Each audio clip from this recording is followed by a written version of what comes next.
Asher, ano na ang latest dyan sa NAIA? Totoo bang inaresto na ng mga otoridad si dating Pangulong Duterte? Hindi na nakikita ng mga kawani ng media ang aktual na pagdating ni dating Pangulong Rodrigo Duterte dito sa Ninoy Aquino International Airport dahil gwardyado at mahigpit ang pagbabatay dito ng mga tauhan ng Philippine National Police sa loob at labas ng Terminal 3.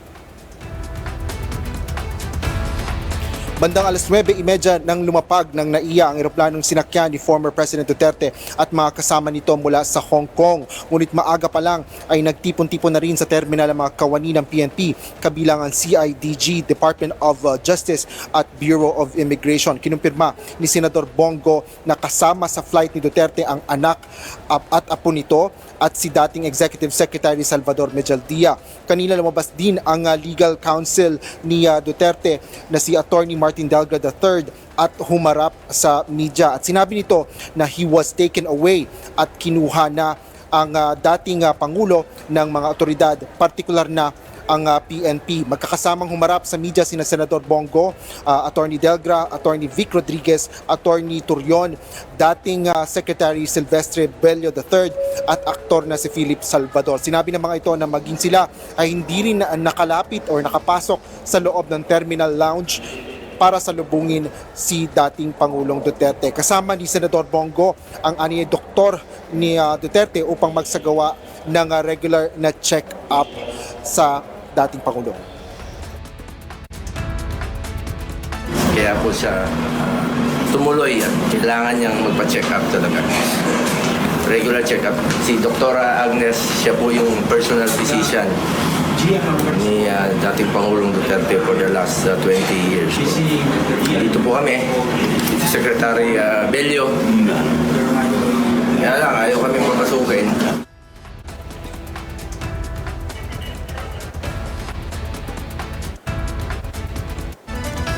Kanina sa panayam kay Senador Bongo ay kinumpirma rin ito na nais niyang matukoy, masiguro ang kalagayang medikal at sitwasyon ni dating Pangulong Duterte dahil kahapon nga daw ay ito ay may nagrereklamo na masakit ang kanyang likod.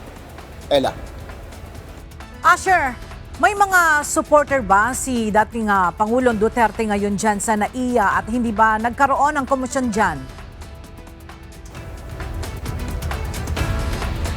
Kanina ay dahil nga mahigpit ang pagbabatay dito ng mga otoridad ay nasa isang bahagi lang dito sa NAIA Terminal 3 ang mga kawani ng media. Kasama dito yung ilang mga vlogger at nang humarap nga finally itong mga grupo nila Senador Bongo kasama sina Attorney Martin Delgado III ay nagsigawan yung ilan sa kanila at sila ay nagsisigawan pabor nga para dito kay dating Pangulong Duterte at paulit-ulit na sinisigaw ang Duterte.